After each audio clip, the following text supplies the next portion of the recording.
Vježba broj 9. Aba, rate, sudun, utin, dinun, riden. Dakle, u vježbi broj 9 dolaze nam dugi vokali.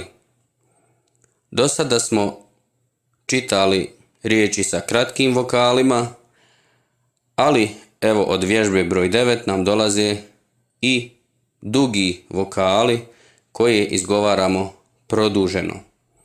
Pa će se fetha, odnosno izgovarati produženo kao a, kao u riječi a, ba, ra, te.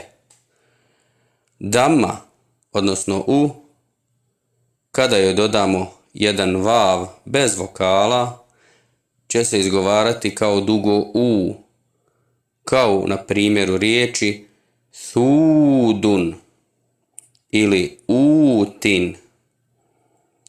A kesra, odnosno i, će se produžiti, pa će biti dugo i, kada joj dodamo ja bez vokala, kao na primjeru riječi dinun, riden. La, nezzelna, duni, ve utu, tubdune, tedri, riade, dijari. Za označavanje dugog vokala a možemo koristiti i mali zarez, kao u riječi dijari.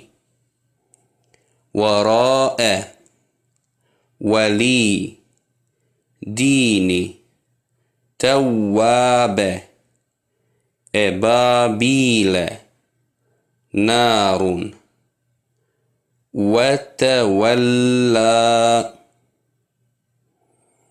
iza taradda, wa inna lana